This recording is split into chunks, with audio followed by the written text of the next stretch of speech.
আসসালামু আলাইকুম, শুভেচ্ছা সহ আমন্ত্রণ চ্যানেল আই সংবাদে আপনাদের সাথে আছে আমি নবনীতা। বিস্তারিত সংবাদে শুরুতেই জানিয়ে দিচ্ছি সুপার ফ্রেশ ফর্টিফায়ার সয়াবিন তেল সংবাদ শিরোনাম।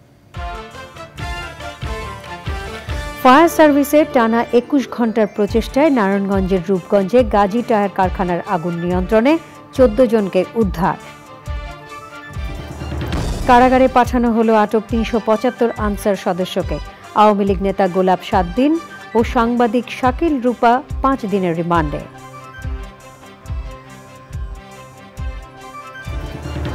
মৌলভীবাজার, হবিগঞ্জ, ফেনী, কুমিল্লা ও চট্টগ্রামের বন্যা পরিস্থিতির উন্নতি। ভারী বৃষ্টির কারণে নোয়াখালীতে বন্যার অবনতি। পঞ্চম দিনের মতো শিক্ষার্থীদের ত্রাণ সংগ্রহ কর্মসূচিতে মানুষের ব্যাপক সাড়া, সব স্তরের অংশগ্রহণ।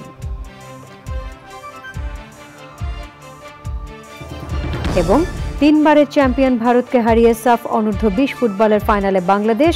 বুধবার লাল সবুজের প্রতিপক্ষ স্বাগতিক নেপাল।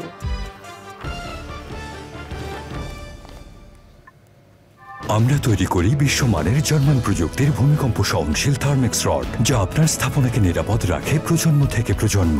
সালাম স্টিল, মোস্ট ডিউরেবল স্টিল। সংবাদ শিরোনামগুলো জানাচ্ছিলাম। এখনকার সংবাদ আয়োজন একই সঙ্গে চ্যানেল আর ইউটিউব চ্যানেল এবং চ্যানেল আর ওটিটি প্ল্যাটফর্ম আই স্ক্রিনে লাইভ স্ট্রিমিং হচ্ছে। যাচ্ছে পুরো সংবাদে। নারায়ণগঞ্জের রূপগঞ্জে গাজী টায়ার কারখানার আগুন প্রায় ২১ ঘন্টা পর নিয়ন্ত্রণে এনেছে ফায়ার সার্ভিস। রোববার রাতে ১৪ জনকে উদ্ধার করা হয়েছে। তবে নিখোঁজ স্বজনদের খোঁজে কারখানার সামনে ভিড় করেছেন বহু মানুষ। আগুন লাগার ঘটনা নাশকতা নাকি অন্য কোনো কারণে হয়েছে তা তদন্ত করছে ফায়ার সার্ভিস। শাকের আদনান জানাচ্ছেন। নারায়ণগঞ্জে গাজী টায়ার কারখানায় ৬তলা একটি ভবনের নিচতলায় রোববার রাত ১০টার দিকে আগুন লাগে। কারখানায় দাহ্য পদার্থ থাকায় মুহূর্তের মধ্যেই তা ছড়িয়ে পড়ে পুরো ভবনে। অগ্নিকাণ্ডের পর নিখোঁজ স্বজনদের খোঁজে অনেকেই ভিড় করছেন কারখানার সামনে। স্বজন ও স্থানীয়রা বলছেন, কারখানাটিতে একটি পক্ষ এসেছিল মালপত্র লুট করতে, আরেকটি পক্ষ এসেছিল দেখতে।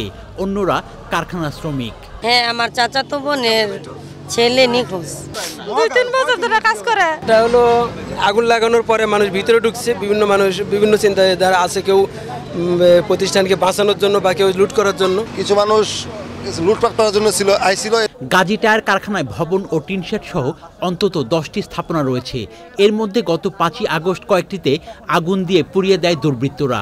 আর 3টি ভবন অক্ষত আছে। হামলাটা হয় আর কি, একটা গ্যাঞ্জাম সৃষ্টি করে ওই সময় গেটটা লাগাই দিছিল। আমার ছোট ভাই, আমরা গ্রামে থাকি, এখানে আর 2-3 জনের লাগা হেসে হইরে আইছে, বুঝলেন না? সঙ্গ দোষে জীবন নষ্ট। আমার বড় ভাই হয়। আপন বড় ভাই কি করতেন?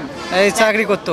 ফায়ার সার্ভিসের 12টি ইউনিট সোমবার সন্ধ্যায় আগুন নিয়ন্ত্রণে আনে।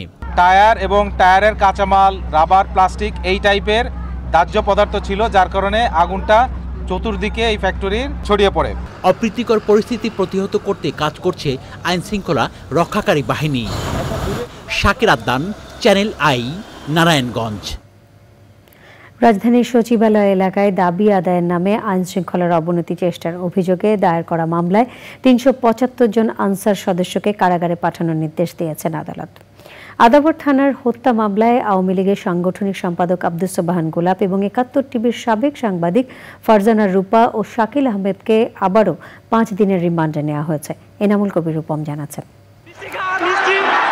রোববার রাতে সচিবালয় ঘেরাও করে দাবি আদায়ের নামে কর্মকর্তা কর্মচারীদেরকে অবরুদ্ধ করে রাখে আনসার সদস্যরা। হামলা চালিয়ে আহত করা হয় কর্মকর্তা কর্মচারীদেরকে উদ্ধার করতে আসা শিক্ষার্থীদের। প্রতিরোধের মুখে পালিয়ে যাওয়ার সময় রাজধানীর বিভিন্ন স্থান থেকে ৪০০রও বেশি আনসার সদস্যকে আটক করে পুলিশ। এদের মধ্যে 2 নারী সদস্য সহ ৩৭৫ জন আনসার সদস্যকে রাজধানীর শাহবাগ, রমনা ও পল্টন থানার 3 মামলায় গ্রেপ্তার দেখিয়ে আদালতে পাঠায় পুলিশ। রিমান্ড আবেদন না থাকায় আদালতে হাজির করা হয়নি আনসার সদস্যদের। জামিন আবেদন নামঞ্জুর করে কারাগারে পাঠানোর আদেশ দেয় আদালত। তাদের সমাবেশ ছিল প্রেস ক্লাবের সামনে, তো সেইখান থেকে তারা এই সমাবেশটাকে তারা সেক্রেটারিয়েটের সামনে নিবে কেন, এবং সেক্রেটারিয়েটের গেট তারা ভাঙবে কেন, ভিতরে ঢুকবে কেন, তাহলে কর্মচারীদেরকে এবং অন্যদেরকে তারা অবরুদ্ধ রাখবে কেন? তাই এতে প্রমাণিত হয় যে এটা পতিত স্বৈরাচারের একটা নীলনকশা ছিল এবং আনসারের ড্রেস পরে তারা এই নীলনকশা বাস্তবায়ন করার চেষ্টা করেছিল। গ্রেপ্তার অন্যদের ব্যাপারে জানতে চান আদালত। যে 426 জনকে অ্যারেস্ট করা হয়েছে, কিন্তু 375 জন তাদেরকে নেওয়া বিজ্ঞ আদালতে নেওয়া হয়েছে। তো বিজ্ঞ আদালত প্রসিকিউশনের কাছে জানতে চেয়েছিল যে বাকি আসামিগুলি কোথায়। প্রসিকিউশন বলেছে তাদের ব্যাপারে যেগুলো আছে আমরা অতি শীঘ্রই তাদেরকে বিজ্ঞ আদালতে প্রেরণ করা হবে। এবার আইন শৃঙ্খলা বাহিনীর সরকারি কাজে বাধা দেওয়ার অভিযোগে গ্রেপ্তার হয়ে আইনের আওতায় এলেন আইন শৃঙ্খলা বাহিনীর সদস্যরাই। শুধু তাই নয়, তাদের বিরুদ্ধে বেআইনি সমাবেশ ঘটানো, হত্যা চেষ্টা এবং হামলা করে আহত করার মতো ফৌজদারি অপরাধের অভিযোগ তাদের বিরুদ্ধে। পরে মেট্রোপলিটন ম্যাজিস্ট্রেট আদালতে হাজির করা হয় আওয়ামী লীগের সাংগঠনিক সম্পাদক আব্দুস সোবহান গোলাপকে। আদাবর থানার হত্যা মামলায় রিমান্ডে চেয়ে পুলিশের আবেদন মঞ্জুর করেন আদালত। একই মামলায় সাংবাদিক শাকিল আহমেদ ও ফারজানা রূপাকে আদালতে হাজির করে রিমান্ডে চাইলে 5 দিনের রিমান্ড মঞ্জুর করেন আদালত। Enamul Kabir Rupam, channel i, Dhaka. দেশের উপকূলীয় অঞ্চলে ভারী বৃষ্টিতে নোয়াখালীতে বন্যা পরিস্থিতির অবনতি হয়েছে। ফেনী সদর থেকে পানি কমলেও নতুন করে কিছু ইউনিয়নে পানি ঢুকেছে। লক্ষ্মীপুরে বন্যা পরিস্থিতি অপরিবর্তিত। বন্যা কবলিত অন্যান্য জেলায় পানি কমলেও বানভাসীদের দুর্ভোগ চরমে। ডায়রিয়ার প্রকোপ এবং সাপের উপদ্রব বেড়েছে। প্রতিনিধিদের পাঠানো তথ্য, ভিডিও চিত্রে আরও জানাচ্ছেন জান্নাতুল বাকিয়া কেকা। চলতি বন্যার কবলে দেশের 11 জেলা। বিপদসীমার উপরে থাকা 13টি পয়েন্টের মধ্যে উল্লেখযোগ্য 9টি পয়েন্টে নদ নদীর পানি কমায় বন্যার পানি কমছে। ভেসে উঠেছে ক্ষয়ক্ষতির চিত্র। উপকূলীয় এলাকায় বৃষ্টিতে নোয়াখালীতে বন্যা পরিস্থিতির অবনতি হয়েছে। 1098টি আশ্রয় কেন্দ্রে ঠাঁই নিয়েছেন 1,82,000 মানুষ। উজানির পানিতে ভেঙে গেছে মুসাফপুর ক্লোজার গেট। জেলায় ছড়িয়ে পড়েছে পানিবাহিত রোগ। ডায়রিয়া আক্রান্ত 100-র বেশি মানুষ হাসপাতালে ভর্তি। 3 দিনে সাপে কেটেছে 63 জনকে।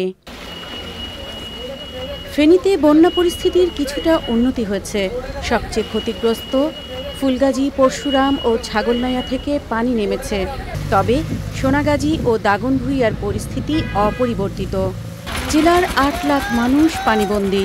1.5 লাখ মানুষকে উদ্ধার করা হয়েছে। আমরা জনস্বাস্থ্য প্রকৌশল দপ্তর থেকে পুরা জেলার পানি সরবরাহ সঠিকভাবে যেন পানি সরবরাহ করতে পারি সেজন্য চেষ্টা চালিয়ে যাচ্ছি। আমরা ইতিমধ্যে 5 লাখের উপর ট্যাবলেট বিতরণ করেছি। গতকাল থেকে আমরা 2টি মোবাইল ওয়াটার ট্রিটমেন্ট প্ল্যান্ট চালু করেছি জনগণকে ইনস্ট্যান্ট বিশুদ্ধ পানি সাপ্লাই দেওয়ার জন্য। খাবার পানি সরবরাহ করাতে আমাদের অনেক উপকার হচ্ছে এবং আমরা বিশুদ্ধ পানি পান করতে পারতেছি। ফেনী ও নোয়াখালীতে বন্যার্তদের ত্রাণ দিয়েছেন স্বরাষ্ট্র উপদেষ্টা লেফটেন্যান্ট জেনারেল মোহাম্মদ জাহাঙ্গীর আলম চৌধুরী। লক্ষ্মীপুরে উজান থেকে আসা পানির চাপ ও টানা ভারী বৃষ্টিতে বন্যা পরিস্থিতি অপরিবর্তিত রয়েছে। চাঁদপুরের শাহরাস্তিতে বন্যায় 10টি ইউনিয়নের 50,000 পরিবার পানিবন্দী। আশ্রয় কেন্দ্রে উঠেছে 400 পরিবার। চট্টগ্রামের ফটিকছড়ি এবং হাটহাজারী থেকে নামছে বন্যার পানি। ভেসে গেছে অধিকাংশ মাছের ঘের ও হাঁস মুরগির খামার। নষ্ট হয়ে গেছে রোপা আমন ক্ষেত এবং বিস্তীর্ণ জমির ফসল। আবহাওয়া অধিদপ্তর জানিয়েছে, সুস্পষ্ট লঘুচাপের কারণে উপকূলীয় এলাকায় দমকা বা ঝোড়ো হাওয়া বয়ে যেতে পারে। দেশের সব সমুদ্র বন্দরে 3 নম্বর সতর্ক সংকেত দেখাতে বলা হয়েছে। দেশের পূর্বাঞ্চল ও আশেপাশের উজানে হালকা থেকে মাঝারি বৃষ্টির পূর্বাভাস রয়েছে। জান্নাতুল বাকিয়া কেকা, চ্যানেল আই। বন্যায় এ পর্যন্ত 23 জনের মৃত্যু হয়েছে। এখনও পানিবন্দী 12 লাখেরও বেশি পরিবার। ক্ষতিগ্রস্ত 57 লাখেরও বেশি মানুষ। এখনও পর্যন্ত দুর্যোগ ব্যবস্থাপনা মন্ত্রণালয় থেকে 11 জেলায় 3,52 লাখ নগদ সহায়তা দেওয়া হয়েছে বলে জানানো হয়েছে। ফেনী জেলায় মোবাইল ও টেলিফোন সংযোগ চালু হয়েছে। আরও জানাচ্ছেন রফিকুল বাশার। কয়েকটি নদীর পানি বিপদসীমার নিচে নামায় বন্যা পরিস্থিতির উন্নতি হচ্ছে। তবে পানিবাহিত নানা রোগে আক্রান্ত হচ্ছেন বানভাসী মানুষ। দুর্গম এলাকায় পৌঁছানো যাচ্ছে না ত্রাণ পণ্য। ফেনীতে সবচেয়ে বেশি এলাকা প্লাবিত হলেও কুমিল্লায় মানুষের মৃত্যু বেশি। 11টি জেলায় মোট 11,38,048টি পরিবার পানিবন্দী রয়েছে। ক্ষতিগ্রস্ত লোক সংখ্যা 57,01,204 জন। আর এ পর্যন্ত মৃতের তথ্য আমরা পেয়েছি 23 জনের, যার মধ্যে কুমিল্লায় 6 জন, ফেনীতে 1 জন, চট্টগ্রামে 5 জন, খাগড়াছড়ি 1 জন, নোয়াখালী 5 জন, ব্রাহ্মণবাড়িয়া 1 জন, লক্ষ্মীপুর 1 জন এবং কক্সবাজারে 3 জন। আর নিখোঁজ তথ্য রয়েছে আমাদের 2 জনের, এটি মৌলভীবাজারে। ত্রাণ সামগ্রী মজুদ এবং বিতরণ কার্যক্রম সন্তোষজনকভাবে চলছে। কিছু কিছু দুর্গম এলাকা আছে যেখানে পৌঁছা খুব কঠিন, এই জন্য হেলিকপ্টার দিয়ে তাদেরকে খাবার পৌঁছানো হচ্ছে। ভারী বৃষ্টির পূর্বাভাস না থাকায় বন্যা পরিস্থিতির উন্নতি আশা করা হচ্ছে। কুমিল্লা, ব্রাহ্মণবাড়িয়া, ফেনী এবং ভারতীয় ত্রিপুরা অঞ্চলে যে এগুলো রয়েছে, প্রবাহ রয়েছে, সেখান থেকে উল্লেখযোগ্য বৃষ্টি পরিলক্ষিত হয়নি, যে কারণে এই আমাদের বাংলাদেশে কুমিল্লা এবং ফেনীতে বন্যা পরিস্থিতি উন্নতি অব্যাহত রয়েছে। আর আগামী 48 ঘন্টায় মৌলভীবাজার, হবিগঞ্জ জেলার নদীসমূহের পানির তল যেটা আছে সেটি বিপদসীমার নিচে এখন প্রবাহিত হচ্ছে এবং আগামী 48 ঘন্টায় দেশের উত্তর পূর্বাঞ্চল এবং সেখানে ভারী বৃষ্টিপাত হওয়ার সম্ভাবনা নেই, যে কারণে পানি আরও তল হ্রাস পাবে এবং মনু, খোয়াই, ধলাই নদীর পানির তল হ্রাস পেয়ে আরও বন্যা পরিস্থিতির উন্নতি হবে।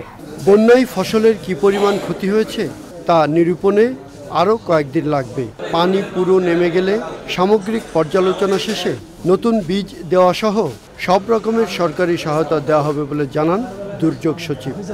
মৎস্যের যারা চাষ করেছেন তাদের মৎস্যগুলো নষ্ট হয়ে গেছে, পুকুরগুলো, এখানে যে স্ট্যান্ডিং ক্রপ রয়েছে, দণ্ডায়মান শস্য, এগুলো যেগুলো নষ্ট হয়েছে এগুলো আমরা পরবর্তীতে যখন পানি নেমে যাবো আমরা পুরোপুরি আমরা অ্যাসেস করবো এবং সেই অনুযায়ী আমরা পুনর্বাসন ব্যবস্থা নেব। ভালো থাকবেন। আসসালামু আলাইকুম। Rafiqul Bashar, channel i, Dhaka. বন্যার্তদের সহায়তায় পঞ্চম দিনের মতো টিএসসিতে বৈষম্য বিরোধী ছাত্র আন্দোলনের নগদ অর্থ ও ত্রাণ গ্রহণ কর্মসূচি চলছে। শিশু, বৃদ্ধ, নারী, পুরুষ, ছাত্র, কর্মজীবী সহ সব স্তরের মানুষ এই গণত্রাণ কার্যক্রমে অংশ নিচ্ছেন। ত্রাণ সংগ্রহের পাশাপাশি কাঁধে কাঁধ মিলিয়ে সবাই ত্রাণ পণ্য প্যাকেটজাত করতে দিচ্ছে স্বেচ্ছাশ্রম। লালা নওশিন জানাচ্ছেন। পাপাকে বলি যে পাপা তুমি যে আমাকে টিফিনের টাকা দাও, সেই টিফিনের টাকা আমাকে আজকে আনলি দিয়ে দিও, কারণ আমি আমার ভাই বোনদেরকে সাহায্য করব। ক্লাস 1-এর নিহা শনিবার টিএসসিতে এসে নিজের জমানো টাকা দিয়ে গেছে বন্যার্তদের সহায়তায়। সোমবার আসে নিজের প্রিয় খেলনাগুলো নিয়ে। বন্যা কবলিত এলাকার শিশুদের জন্য নিহার মন কাঁদে। তার মতো আরও অনেক শিশু নিজের শখের জিনিস কেনার জন্য জমানো অর্থ ব্যাংক নিয়ে টিএসসির এই গণত্রাণ কর্মসূচিতে হাজির হয়। ছোট ভাই বোন মারা যাচ্ছে, মুরব্বী মহিলা মারা যাচ্ছে, এই জন্য সাহায্য করতে আসছে। ব্যাংকের জমানো টাকা ছিল, ওগুলি দিয়ে দিছে। মানুষকে হেল্প করার পরে আমার এত ভালো লাগে। বন্যাদের জন্য আমার সাইকেল জমানোর টাকা দিয়েছে। পিকআপ, লরি ও রিক্সা ভ্যানে করে রাজধানীর বিভিন্ন প্রান্ত থেকে আসছে বন্যার্তদের জন্য খাবার আর অর্থ সহায়তা। ত্রাণপণ্য সংগ্রহ ও ব্যবস্থাপনায় অবিরাম কাজ করছেন স্বেচ্ছাসেবীরা। পাশের একটা টিম গঠন করা আছে, তারা প্রত্যেকটা জিনিসকে একটা বস্তার মধ্যে একটা সেটআপে তৈরি করা হচ্ছে। প্রথম দিন আমার বন্ধুদের সাথে আসতাম, পরদিন এসে নতুন মানুষের সাথে পরিচয় হচ্ছে। কিছুটা যদি হোক আমাদের দ্বারা তারা উপকৃত হয় সেটা ভেবে ভালো লাগবে। যেহেতু আমি ওখানে যেতে পারছি না, তাই এখানে চলে আসলাম, যেভাবে আমি করতে পারি। এরই মধ্যে 50টি ট্রাকে 50,000-এর বেশি প্যাকেট খাবার দুর্গত এলাকায় পাঠানো হয়েছে বলে জানিয়েছেন সমন্বয়করা। যে কাপড়গুলো আছে সেগুলো পাঠানোর ব্যবস্থা করছি। পাশাপাশি আপনারা যারা কাপড় নিয়ে কাজ করেন তারাও একটু আমাদেরকে হেল্প করেন। টিএসসি ছাড়াও ডাকসু ও ঢাকা বিশ্ববিদ্যালয়ের কেন্দ্রীয় খেলার মাঠে চলছে ত্রাণপণ্য প্যাকেটজাত করার কর্মসূচি। ছাত্র জনতার অভ্যুত্থানের মধ্য দিয়ে যে নতুন বাংলাদেশ রচিত হয়েছে, সেই বাংলাদেশকে সংস্কারের জন্য ছাত্র সমাজ যখন কাজ করছিল তখনই আসে বন্যা। সেই বন্যা থেকে মোকাবেলার জন্য কিন্তু কাঁধে কাঁধ মিলিয়ে দেশের নারী, পুরুষ, শিশু, বৃদ্ধ সবাই এক হয়েছে টিএসসি প্রাঙ্গণে। লাইলা নওশিন, চ্যানেল আই, ঢাকা। জেলা প্রশাসন ও স্থানীয় স্বেচ্ছাসেবীদের মাধ্যমে বন্যা দুর্গত এলাকাগুলোতে ত্রাণ দেওয়া হচ্ছে বলে জানিয়েছেন বৈষম্য বিরোধী ছাত্র আন্দোলনের সমন্বয়করা। দুপুরে চ্যানেল আইকে বৈষম্য বিরোধী ছাত্র আন্দোলনের অন্যতম সমন্বয়ক নুসরাত তাবাসসুম বলেন, ফেনী, কুমিল্লা সহ বন্যা কবলিত জেলাগুলোর মানুষের পুনর্বাসন না হওয়া পর্যন্ত তাদের ত্রাণ কার্যক্রম চলবে। প্রত্যন্ত এলাকায় ত্রাণ পৌঁছানোর সীমাবদ্ধতার কথা উল্লেখ করে তিনি বলেন, ত্রাণ কার্যক্রম পর্যবেক্ষণ করা হচ্ছে। জনসাধারণকে বন্যার্তদের পাশে দাঁড়ানোর আহ্বান জানান এই সমন্বয়ক। বর্তমানে আমরা জেলা প্রশাসকের সঙ্গে একটা সমন্বয় করছি। আমাদের প্রত্যেকটি ত্রাণের গাড়ি ওই এলাকার জেলা প্রশাসকের কার্যালয়ে গিয়ে পৌঁছচ্ছে। কয়েকজন আমাদের প্রতিনিধি, খুবই 2-3 জন আমাদের প্রতিনিধি থাকবেন এবং ওখানে লোকাল ভলেন্টিয়ার টিম যারা তারা থাকছে। তো আমাদের ত্রাণের গাড়িগুলো যখন জেলা প্রশাসকের কার্যালয়ে পৌঁছায়, সেখানে সেনাবাহিনী এবং স্থানীয় ভলেন্টিয়ার টিমের সহযোগিতায় সেটা সমন্বয় করে বিতরণ করা হয়। কুমিল্লার বন্যা কবলিত এলাকা পরিদর্শন করেছেন স্বরাষ্ট্র উপদেষ্টা অবসরপ্রাপ্ত লেফটেন্যান্ট জেনারেল জাহাঙ্গীর আলম। সোমবার সকালে বন্যা দুর্গত বুড়িচং উপজেলায় বন্যা পরিস্থিতি ও ত্রাণ ব্যবস্থাপনা পর্যবেক্ষণ করেন তিনি। সে সময় বন্যা পরবর্তী সময়ের জন্য সবাইকে প্রস্তুত থাকার পরামর্শ দিয়ে উপদেষ্টা আরও বলেন, দুর্গত এলাকায় ডাকাতি রোধে আইন শৃঙ্খলা বাহিনী যেমন কাজ করবে, তেমনি সাধারণ মানুষকেও সমন্বিতভাবে তা প্রতিহত করতে হবে।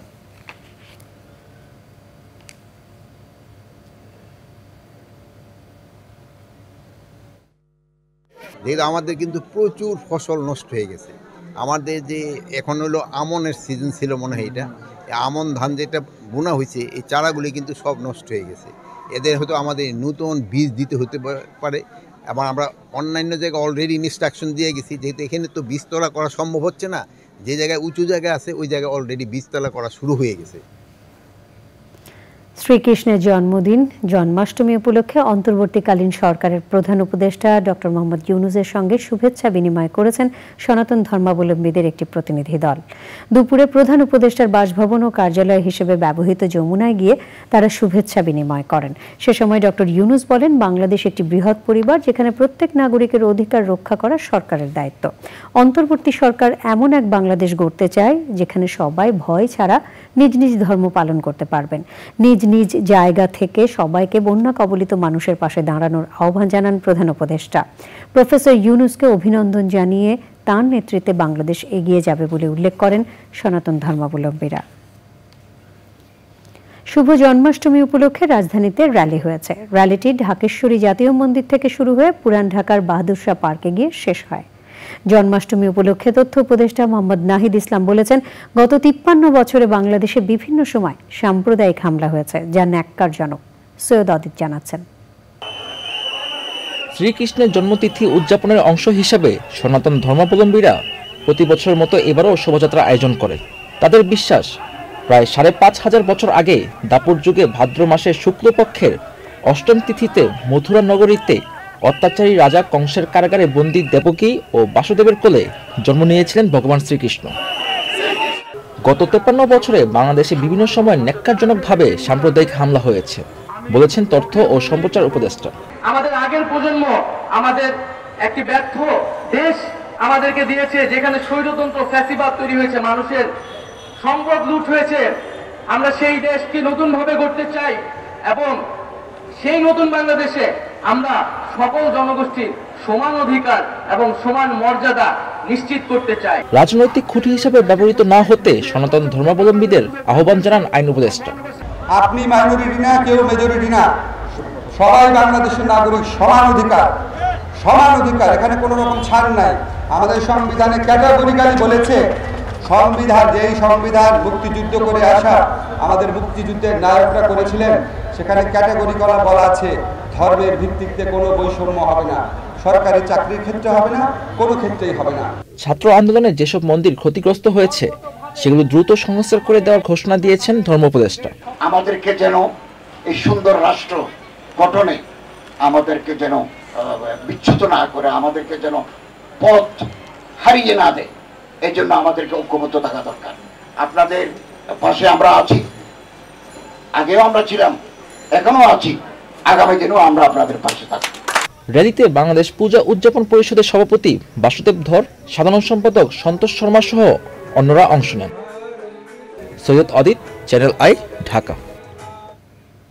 প্রধান উপদেষ্টা ডক্টর মোহাম্মদ ইউনূসের জাতির উদ্দেশ্যে দেয়া ভাষণকে স্বাগত জানিয়ে দ্রুত রাজনৈতিক দলগুলোর সাথে আলোচনা করে নির্বাচনকালীন সরকার প্রতিষ্ঠার আহ্বান জানিয়েছে বিএনপি। স্বৈরাচারী সরকারের সময় বিএনপির বিরুদ্ধে দায়ের করা 1,45,000 মিথ্যা ও গায়েবী মামলা নিষ্পত্তির দাবি জানিয়েছেন দলের মহাসচিব। জাকি আক্তার জানাচ্ছেন। মুক্তিযুদ্ধের সংগঠক সাবেক প্রধানমন্ত্রী ও জাতীয় পার্টির চেয়ারম্যান কাজী জাফর আহমেদের নবম মৃত্যুবার্ষিকী উপলক্ষে প্রেস ক্লাবে জাতীয় পার্টির স্মরণ সভা। অনুষ্ঠানে প্রধান অতিথি বিএনপি মহাসচিব মির্জা ফখরুল ইসলাম আলমগীর। রোববার সচিবালয় ঘেরাও করে আনসার বাহিনীর আন্দোলন দেশের জন্য অশনি সংকেত বলে মন্তব্য করেন তিনি। যারা পরাজিত তারা এখন আবার বিভিন্নভাবে সেই চক্রান্ত করছে যে এই বিজয়কে তারা নস্যাৎ করে দেওয়ার জন্য। এখন সুযোগ এসেছে, সময় দিন নতুন সরকারকে, তারা নিশ্চয়ই এই বিষয়গুলো দেখবে এবং সেইভাবে তারা কাজ করবে। কিন্তু এইভাবে ঘেরাও করে, সচিবালয়ে ঘেরাও করে বাধ্য করে কোনো কিছু আদায় করার চেষ্টা এই মুহূর্তে করবেন না। জাতির উদ্দেশ্যে প্রধান উপদেষ্টার ভাষণে অন্তর্বর্তী সরকারের রোড ম্যাপ না থাকায় হতাশা প্রকাশ করেন বিএনপি মহাসচিব। যৌক্তিক সময়ের মধ্যে রাজনৈতিক দলগুলোর সাথে কথা বলে নির্বাচনের মাধ্যমে গণতান্ত্রিক সরকার প্রতিষ্ঠার আহ্বান জানান তিনি। আমাদের একজন মানুষও নাই, বিএনপি বলেন, জামাত বলেন, এই আপনার আমরা এখানে যারা বসে আছি যাদের বিরুদ্ধে মিথ্যা মামলা নাই। আমাদের আশা যে এই মামলাগুলো এই সব মানুষের 1,45,000 মামলা অবিলম্বে তুলে নিতে হবে। নির্বাচন হতেই হবে, নির্বাচনটা যেন সুষ্ঠু অবাধ নিরপেক্ষ হয়, সবাই যেন ভোট দিতে পারে এবং এই নির্বাচনের ফলে এমন একটা অবস্থা তৈরি না হয় যে আবার সে আগের অবস্থা ফিরে আসে, তাহলে সেটা আমরা কখনোই জনগণ মেনে নেবে না। ছাত্র জনতা আন্দোলনে হতাহত পরিবারের সাথে মতবিনিময় ও তাদের সার্বিক অবস্থার খোঁজ খবর নিয়েছেন বিএনপি নেতাকর্মীরা। বিকেলে বাড্ডায় মতবিনিময়ে ছিলেন ঢাকা মহানগর বিএনপির আহ্বায়ক সাইফুল আলম নীরব, বিএনপির ক্ষুদ্র ঋণ বিষয়ক সম্পাদক MA কাইয়ুম ও মোর্তাজুল করিম বাদরু। Zakia Akter, channel i, Dhaka. সুষ্ঠু নির্বাচনের মাধ্যমে কত দ্রুত রাষ্ট্র ক্ষমতা নির্বাচিত সরকারের কাছে যেতে পারে এ বিষয়ে বিএনপির মতামত জানতে চেয়েছেন ঢাকায় নিযুক্ত ব্রিটিশ হাইকমিশনার সারা ক্যাথরিন কুক। বিকেলে রাজধানীর গুলশানে চেয়ারপারসনের রাজনৈতিক কার্যালয়ে বিএনপি মহাসচিব মির্জা ফখরুল ইসলাম আলমগীরের সাথে সাক্ষাৎ করেন ব্রিটিশ হাইকমিশনার। প্রায় 1.25 ঘন্টার বৈঠকে আরও ছিলেন দলের স্থায়ী কমিটির সদস্য আব্দুল মঈন খান ও আমির খসরু মাহমুদ চৌধুরী। বৈঠক শেষে আমির খসরু মাহমুদ চৌধুরী জানান, দেশের বর্তমান প্রেক্ষাপটে নির্বাচন, ব্যবসা বাণিজ্য সহ দুদেশের স্বার্থ সংশ্লিষ্ট বিভিন্ন বিষয়ে আলোচনা হয়েছে। বিদেশে পাচার হওয়া টাকা ফেরত আনার বিষয়ে আলোচনা হয়েছে বলেও জানান আমির খসরু। বাংলাদেশে একটি সুষ্ঠু নির্বাচনের মাধ্যমে ক্ষমতা একটি নির্বাচিত সরকারের কাছে যাওয়া এবং একটা জবাবদিহি সরকার বাংলাদেশে আসার ব্যাপারে তারা জানতে চেয়েছে এটা কত তাড়াতাড়ি করা সম্ভব এই বিষয়ে তারা জানতে চেয়েছিল। বাংলাদেশ থেকে যে টাকাগুলো পাচার হয়েছে, ইউকেতে তো একটা বড় অংশ আপনারা জানেন, অনেকের নামও আসছে এই ব্যাপারে, এই টাকাগুলো ফেরত আনার ব্যাপারে ইউকের ভূমিকা সম্বন্ধে সহযোগিতার কথা আলোচনা হয়েছে। এবারে আই স্পোর্টস। টিএসসির পাশাপাশি ঢাকা বিশ্ববিদ্যালয় খেলার মাঠেও বন্যাতুরদের জন্য ত্রাণ কার্যক্রম চলছে। রাজধানী সহ দেশের বিভিন্ন জেলা থেকে ত্রাণ সামগ্রী নিয়ে আসছেন সাধারণ মানুষ। শুকনো খাবার, সয়াবিন তেল, বিশুদ্ধ পানির পাশাপাশি তারা দিয়ে যাচ্ছেন কাপড় চোপড়ও। ত্রাণ সামগ্রী গ্রহণ করে সেগুলো সুশৃঙ্খলভাবে বন্যা দুর্গত এলাকায় পাঠিয়ে দিচ্ছেন শিক্ষার্থীরা। দেশের এই ক্রান্তিকালে ত্রাণ দিতে পেরে অনেকে আনন্দিত বলে জানান ত্রাণ দিতে আসা মানুষগুলো।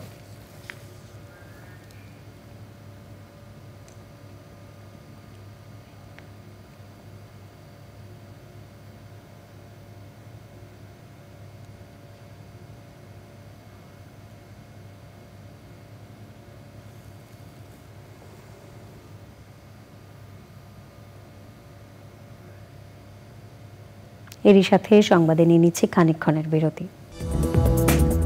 বিরতির পর আমন্ত্রণ আরও একবার। পাহাড়ে চাঁদাবাজি বন্ধ করে শান্তি শৃঙ্খলা ফিরিয়ে আনা দরকার বলে মন্তব্য করেছেন পার্বত্য চট্টগ্রাম বিষয়ক মন্ত্রণালয়ের উপদেষ্টা সুপ্রদীপ চাকমা। বান্দরবানে সরকারি কর্মকর্তাদের সাথে মতবিনিময় সভা শেষে সাংবাদিকদের তিনি বলেন, পাহাড়ের শিক্ষা ব্যবস্থা সমতলের চেয়ে পিছিয়ে, তাই এই অঞ্চলে ছেলে মেয়েরা প্রতিযোগিতায় গিয়ে টিকতে পারছে না। যৌথ অভিযানে KNF সন্দেহে যাদের আটক করে কারাগারে পাঠানো হয়েছে তাদের মুক্তি দেওয়া হবে কিনা এই প্রশ্নের জবাবে উপদেষ্টা বলেন, আইনগত কোনো জটিলতা আছে কিনা তা খতিয়ে দেখা হবে।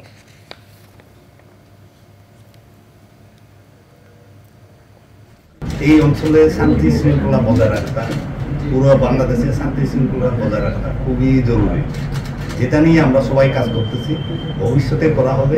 অনেক কিছু দেখি যে বান্দরবনে হচ্ছে, এগুলি একটু কন্টেন করা দরকার যাতে মানুষের জীবনে সুখ ফিরে আসে। এই সুখ ফিরে আসাটা খুব জরুরি। নিটোল টাটা, আন্তর্জাতিক সংবাদ।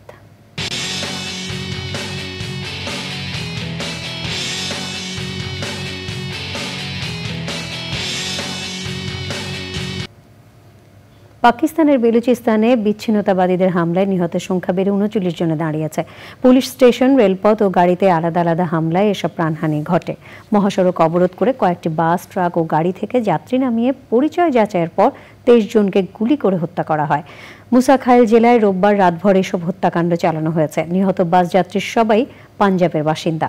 পরিচয়পত্র যাচাই করে তাদের পরিচয় নিশ্চিত করে বিচ্ছিন্নতাবাদীরা ঘটনাস্থল থেকে পালানোর আগে অন্তত 10টি যানবাহন পুড়িয়ে দেয় হামলাকারীরা। এসব হামলার দায় স্বীকার করেছে the Baloch liberation army BLA। হামলার পর 12 সন্ত্রাসীর বিরুদ্ধে ব্যবস্থা নিয়েছে পাকিস্তানের পুলিশ। আই স্ক্রিন সাংস্কৃতিক সংবাদ।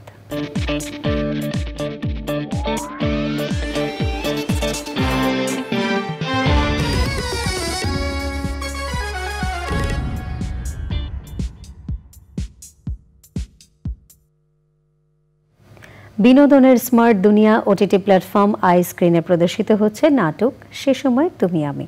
দূরত্বের কারণে ভেঙে যাওয়া প্রেমের গল্প নিয়ে নাটকটি নির্মাণ করেছেন মাবরুর রশিদ বান্না। অভিনয় করেছেন তাহসান খান এবং বিদ্যা Sinha Mim. I screen subscribe করে নাটকটি উপভোগ করতে পারবেন দর্শকরা।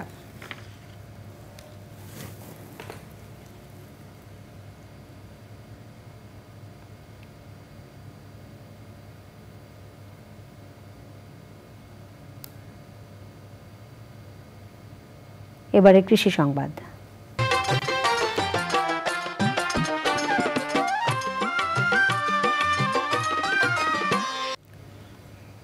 বন্যায় চাঁদপুরের ফরিদগঞ্জে সেচ প্রকল্প এলাকা প্লাবিত হয়ে মাছ নেমেছে ডাকাতিয়া নদীতে। এসব মাছ নদী থেকে ধরছে জেলে সহ সাধারণ মানুষ। দুদিন ধরে জাল ও ট্যাঁটা দিয়ে চলছে দেশীয় প্রজাতির মাছ ধরার এই উৎসব। ধরা পড়া এসব মাছ কম মূল্যে বিক্রি করা হচ্ছে। মোর্শেদ আলমের পাঠানো তথ্য, ভিডিও চিত্রে মইনুল হাসান জানাচ্ছেন। টানা বৃষ্টি আর উজানের ঢলে বন্যা কবলিত হয়ে পড়েছে দেশের 11 জেলা। চাঁদপুর ও নোয়াখালী জেলার বহু মাছের গের, পুকুর ও জলাশয়ের মাছ উজান থেকে নেমে আসে বানের পানিতে গিয়ে পড়ছে ডাকাতিয়া নদীতে। এইসব মাছ ধরতে নদীর বাঁক, তীর ও পাম্প হাউসের পাশে শত শত মানুষ উৎসবে মেতে উঠেছেন। ধরা পড়া এইসব মাছ তাৎক্ষণিক বিক্রিও হয়ে যাচ্ছে। মানুষের লাখ লাখ টাকার মাছ ছিটে গেছে গা, এখন এই গাঙ্গি দিয়া সুরুজ গেট পর্যন্ত আসে। সুরুজ গেট এই গেটে মনে করেন না মেশিনে পানি টান দিলে মাছ সব মানে পানির স্রোতে মাছ আয়া পড়ে। যখন সুইচ গেট চালু হয়ে যায়, চালু করে তখন মাছ পানির উপরে লাফিয়ে উঠে, এই জন্য মানুষ এখানে মাছ ধরে। বহুত মাছ পাইতে আছে মানুষ। এই সকালে আইছি আমি, অল্প কিছু মাছ পাইছি আমি। হাজার হাজার মানুষ শখ করেছে মাছগুলি ধরিয়া, অনেকে কেউ খায়, কেউ আবার বিক্রি করে। কম দামে মাছ কিনতে আসছেন অনেকে। এখানে 4000 টাকা মাছ, 2000 টাকা মাছ। এখানে ভালো মাছ, টাটকা মাছ এর লেগে নিতেইছে আর কি। এখানে এটা পিওর মাছ, পিওর মাছ। 800 মিলি আর কি মাছগুলো ধরছে। 200 টাকা দাম দিতেছে, সকাল 6টার দিকে যাওয়া নাই পর্যন্ত আর কি ধরতেছে। দেশি প্রজাতির এইসব মাছ কম দামে পেয়ে খুশি সাধারণ মানুষ।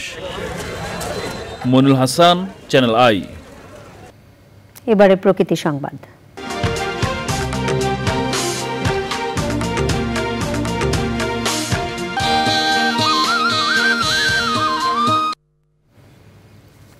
জলবায়ু পরিবর্তনের বিরূপ প্রভাবে স্বাভাবিকের চেয়ে সাগরের পানির উচ্চতা বেড়েছে। উচ্চ জোয়ারে ভাঙনের কবলে বিশ্বের দীর্ঘতম সমুদ্র সৈকত কক্সবাজার। এতে হুমকিতে দেশের বড় পর্যটন শিল্প। জিও ব্যাগ ফেলে ভাঙন রোধের চেষ্টা চললেও তা কাজে আসছে না। জাতীয় সম্পদ রক্ষায় প্রয়োজনীয় উদ্যোগের তাগিদ পরিবেশবিদদের। আরও জানাচ্ছেন সরোর রাজম মানিক। সাগরের নীল জলরাশি আর পাহাড়ি সৌন্দর্যে ঘেরা কক্সবাজার সমুদ্র সৈকত। সারা বছরই দেশ বিদেশের পর্যটকে মুখর থাকে বিশ্বের এই দীর্ঘতম সৈকত। তবে জলবায়ুর বিরূপ প্রভাবে হুমকিতে সৈকতসহ জাতীয় অর্থনীতিতে অবদান রাখা এই পর্যটন খাত। উত্তাল হয়ে ওঠা সমুদ্রের তীব্র স্রোতে নাজিরার টেকটেকি টেকনাফ পর্যন্ত সৈকতের বিভিন্ন পয়েন্টে ভাঙন দেখা দিয়েছে। পানি বাড়ি দিয়ে উপরে চলে আসতো, আবার সে গতি চলে যেত, একদম আমরা কি স্টেডিয়ামের মতো মাঠ হয়ে যেত পানিটা। এখন যে ভাঙাগুলো হচ্ছে সেগুলো হচ্ছে পানির যে গতিবেগ, সেগুলো বন্ধ করার সৃষ্টি হয়েছে বিভিন্ন জায়গায় পয়েন্টে। দেশের অন্যতম এই পর্যটন শিল্প রক্ষায় সৈকতে বৃক্ষরোপণ সহ প্রয়োজনীয় উদ্যোগ নেওয়ার তাগিদ সচেতন নাগরিক সহ পরিবেশবিদদের। এটাকে রক্ষা করার জন্য একটা উচ্চ পর্যায়ের প্রযুক্তি ব্যবহার করে কিভাবে রক্ষা করা যায়, এটা এখন চিন্তা ভাবনার সময় এসছে। আমরা প্রতি বছর বালু দিয়ে ভরাট করি, আবার কিছুদিন পরে এটা ফুটো হয়ে যায়, আবার বালুগুলো বেরিয়ে যায়। এভাবে বাগান সৃষ্টি হয়, বাগান রোধ করা যাচ্ছে না। এই বাগান রোধ করার জন্য টেকসই একটা প্রযুক্তি কীভাবে উদ্ভাবন করা যায় এই ব্যাপারে সরকারের দৃষ্টি আকর্ষণ করছে। ভাঙন রোধে দ্রুত উদ্যোগ নেওয়ার কথা জানিয়েছে সংশ্লিষ্ট কর্তৃপক্ষ। প্রধান কারণের মধ্যে হচ্ছে জলবায়ু পরিবর্তন, তাপমাত্রার বৃদ্ধির ফলে বিশ্ব উষ্ণায়নের ফলে উচ্চ জোয়ারের কারণে এই সাগরের যে ঢেউয়ের আঘাতটা প্রচণ্ডভাবে আঘাত করছে সাগর পাড়ে।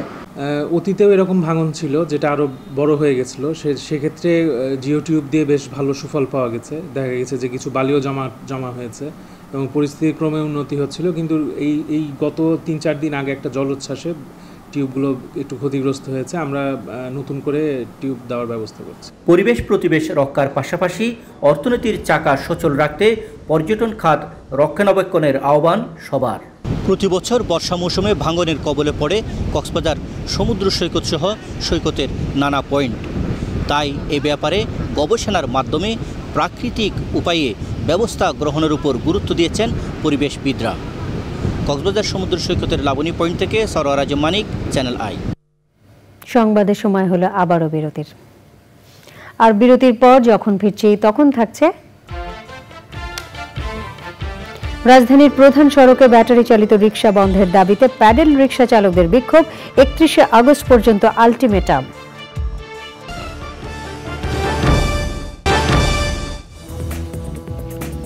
আপনারা দেখছেন চ্যানেল আই সংবাদ।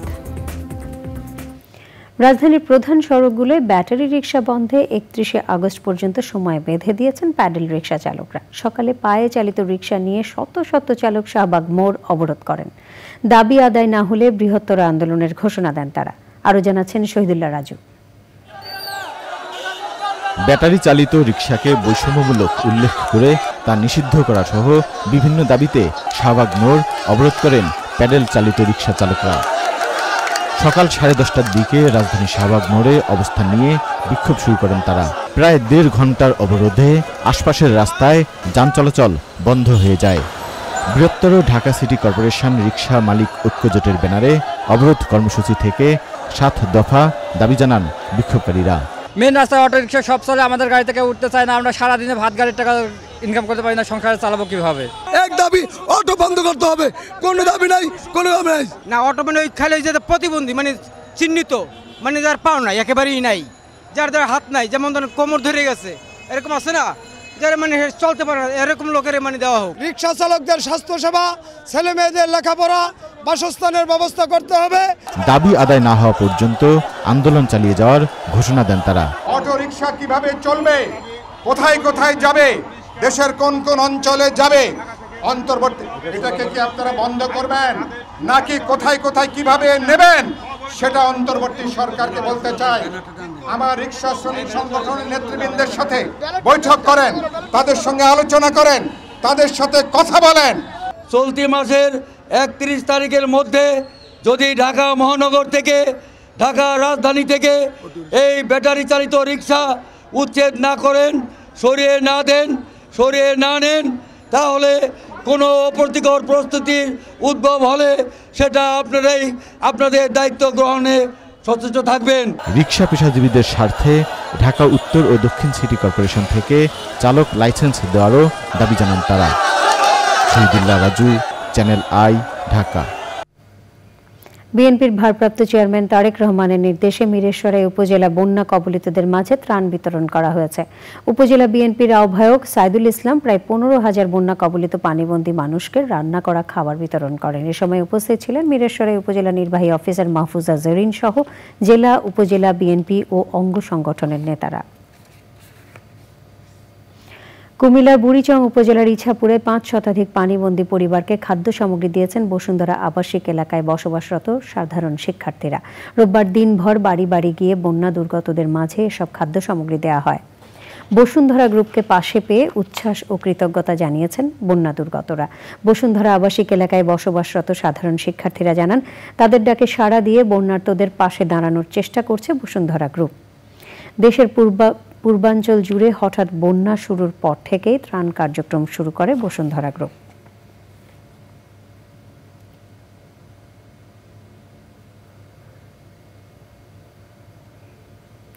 চট্টগ্রামের সাতকানিয়া উপজেলার রসুলাবাদ ইসলামিয়া ফাজিল মাদ্রাসার অধ্যক্ষের অপসারণ ও বিচারের দাবিতে বিক্ষোভ কর্মসূচি করেছেন শিক্ষক, শিক্ষার্থী ও অভিভাবকরা।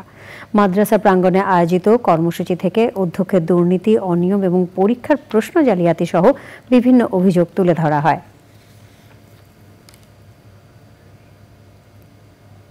সংবাদে আবারও নিয়ে নিচ্ছি বিরতি। চ্যানেল আই সংবাদ নিয়ে। কুমিল্লার তিতাস উপজেলার বন্যায় ক্ষতিগ্রস্ত পরিবারের মাঝে ত্রাণ সামগ্রী বিতরণ করেছেন বেগম খালেদা জিয়ার প্রাক্তন এপিএস ইঞ্জিনিয়ার আব্দুল মতিন খান। বিএনপি চেয়ারপারসন বেগম খালেদা জিয়া এবং ভারপ্রাপ্ত চেয়ারম্যান তারেক রহমানের নির্দেশে এপিএস মতিন খান নিজ উদ্যোগে এই ত্রাণ সামগ্রী বিতরণ করেন। উপজেলার নারান্দিয়া ও কলাকান্দি ইউনিয়নের বন্যা কবলিত এলাকায় 550 পরিবারের মাঝে বিতরণ করা ত্রাণ সামগ্রীর মধ্যে ছিল মুড়ি, বিস্কুট, চানাচুর, বিশুদ্ধ খাবার এবং পানি। এ সময় তিতাস, হোমনা ও মেঘনা উপজেলার বিএনপি ও অঙ্গ সংগঠনের নেতারাও উপস্থিত ছিলেন। এবারে খেলার খবর।